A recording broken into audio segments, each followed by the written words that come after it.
How dare you stand there silently?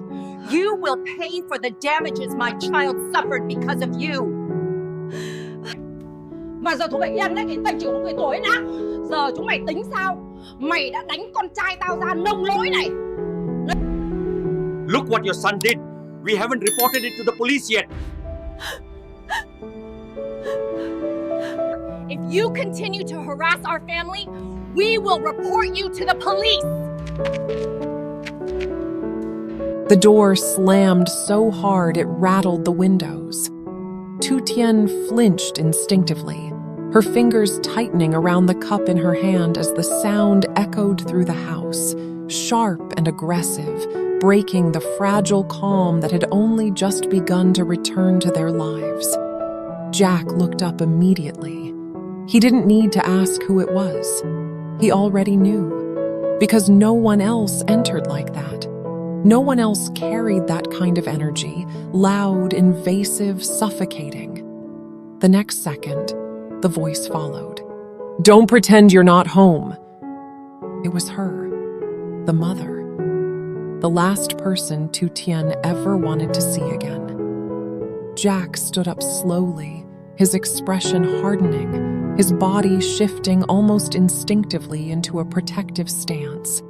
He didn't rush, didn't react emotionally, but his eyes, they had already changed.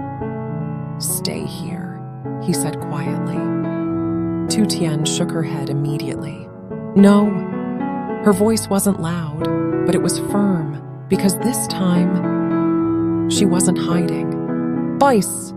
Before Jack could respond, the door burst open again, this time pushed from the outside with force, as if the person behind it had no intention of respecting boundaries.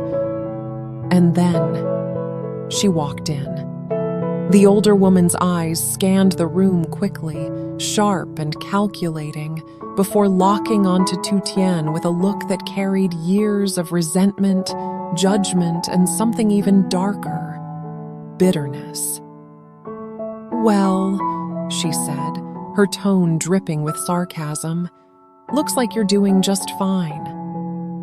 Tien didn't answer. Jack stepped forward. "You don't get to walk in here like this," he said coldly. The woman let out a short laugh. "Oh, and who's going to stop me?" she shot back, crossing her arms. "You?" Jack didn't move, didn't blink. "Yes." The word landed heavier than expected. For a brief second, the woman hesitated, but only for a second. Then she scoffed, brushing it off as if it meant nothing. "I didn't come here to argue," she said. "I came for what you owe us." Tien's eyes narrowed slightly. "Owe you?" she repeated. "Yes," the woman snapped, stepping closer now.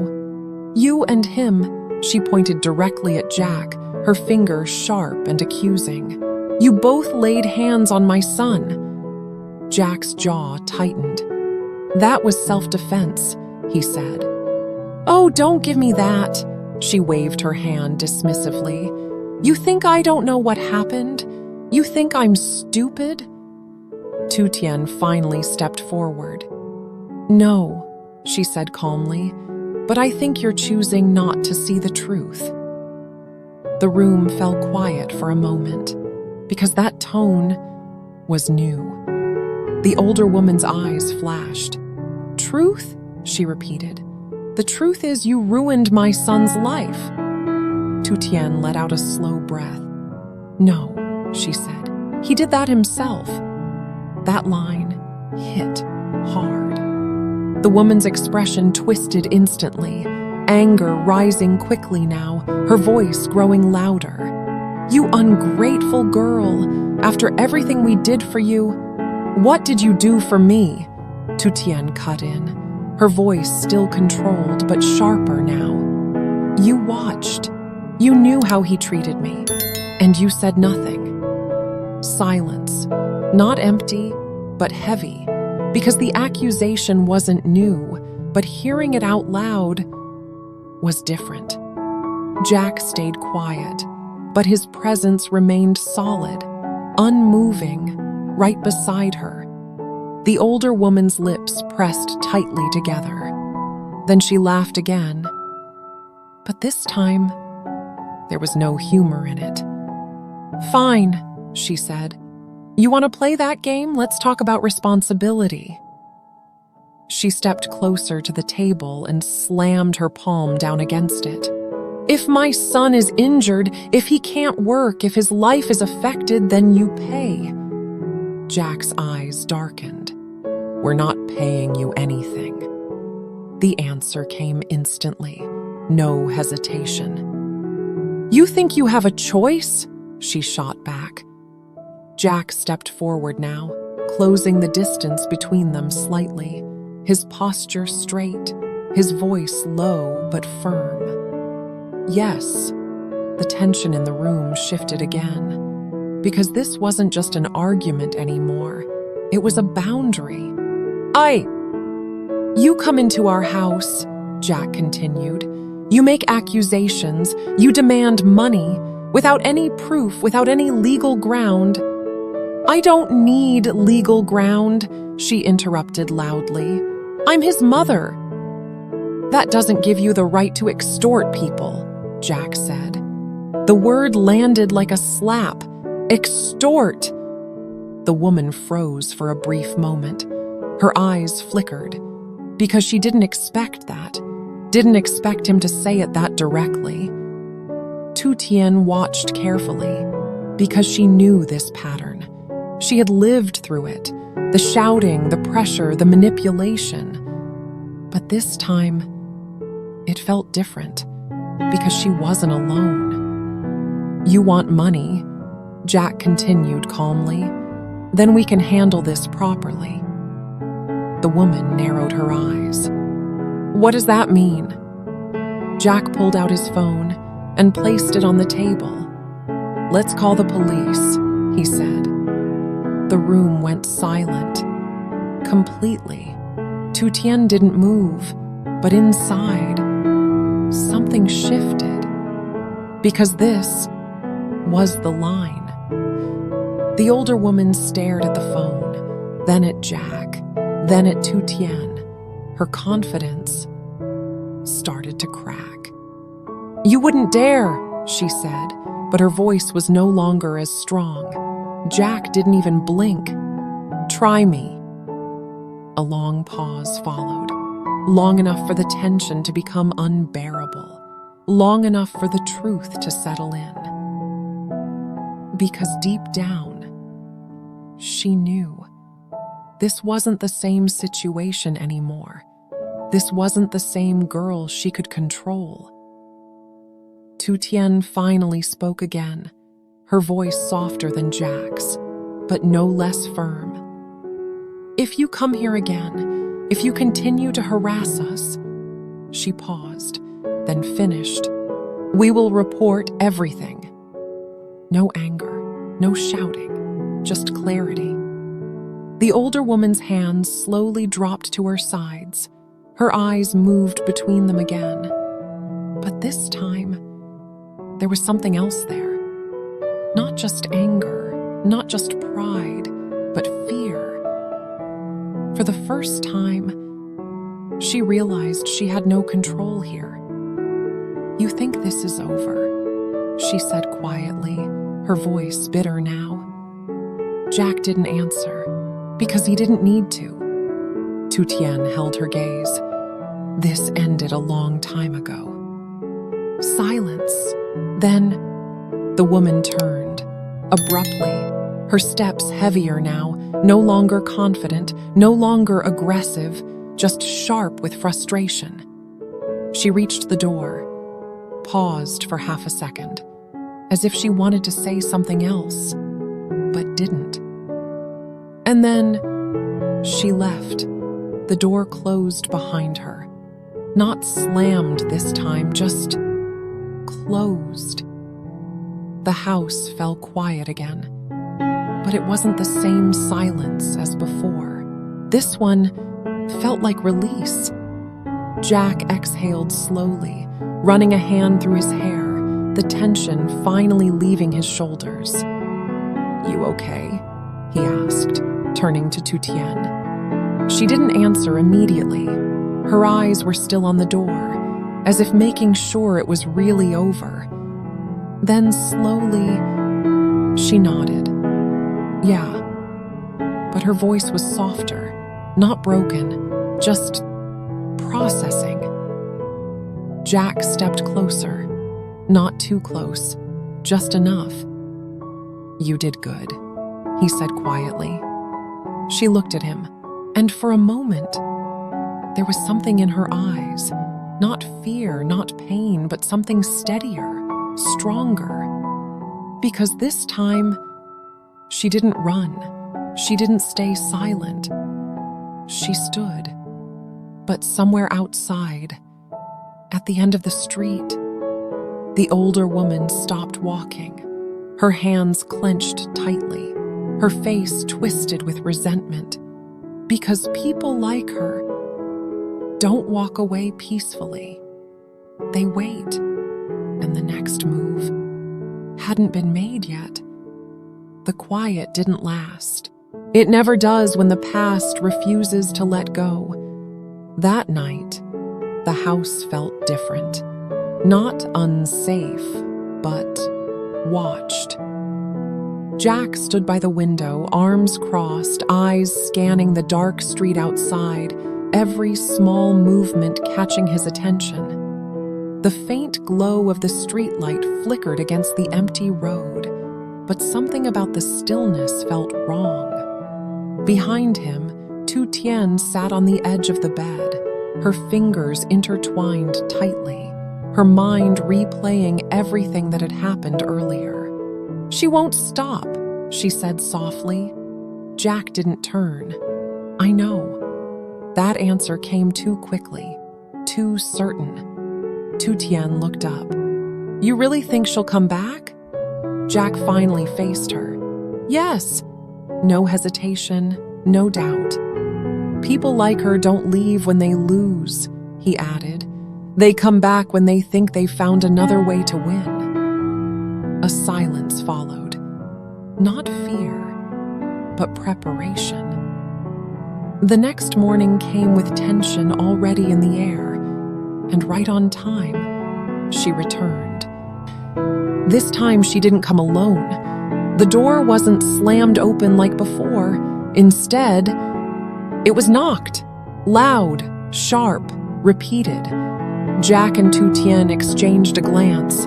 Then Jack walked to the door and opened it. She stood there, with two men behind her. Not family, not friends, strangers, rough, uncomfortable, watching everything.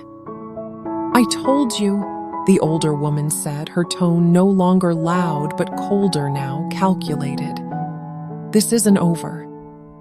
Jack leaned slightly against the doorframe, blocking the entrance. "You brought witnesses?" he asked calmly. The woman smiled faintly. "No," she said. "I brought people who understand how things work." That was the threat. Tien stepped forward behind Jack. Her eyes moved to the two men, then back to the woman. "What do you want?" she asked. The woman didn't look at her immediately. Instead, she reached into her bag and pulled out a folded paper, then held it up. "Compensation," she said, "for the damage you caused my son." Jack didn't take it. "What damage?" The woman unfolded the paper slowly. Medical records, photos, bandages, bruises. "All documented," she said. "All because of you." Jack glanced at it briefly, then looked back at her. "You mean the injuries he got after kidnapping her?" he asked. The two men behind her shifted slightly.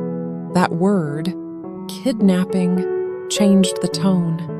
The woman's smile tightened. "You have no proof of that."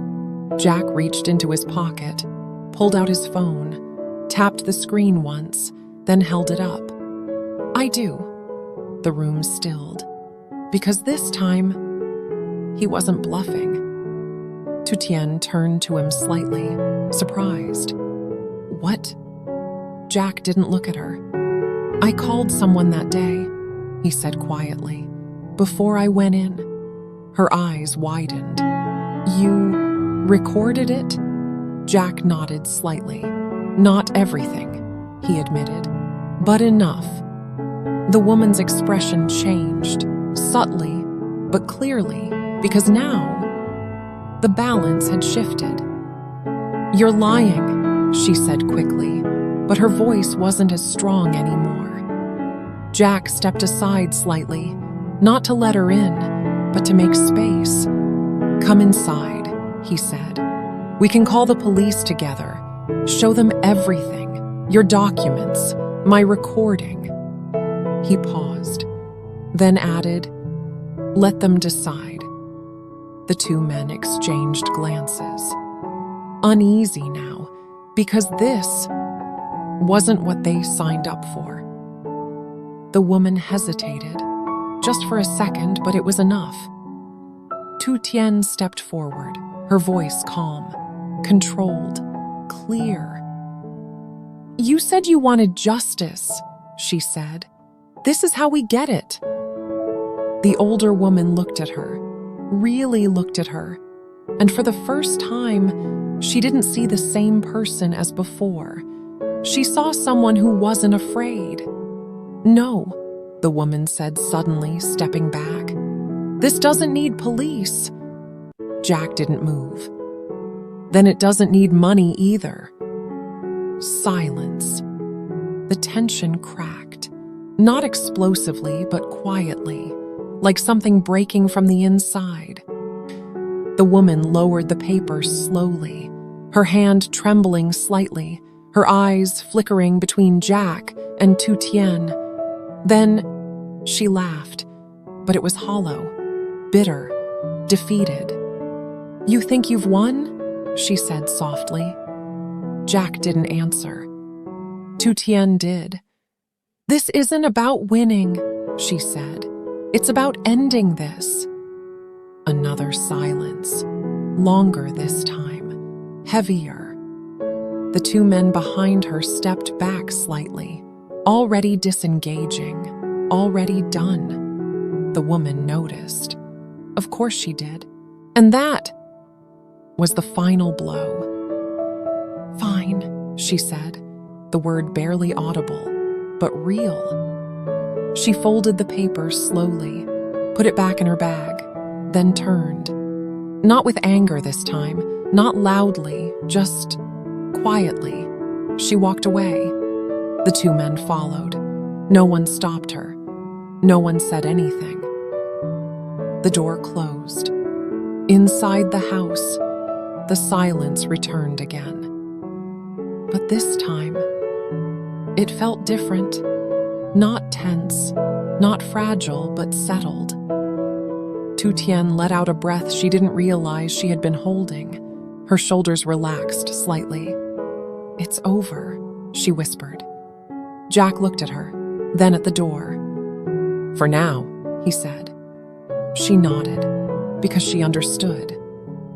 Jack stepped closer, not rushed, not forced, just present.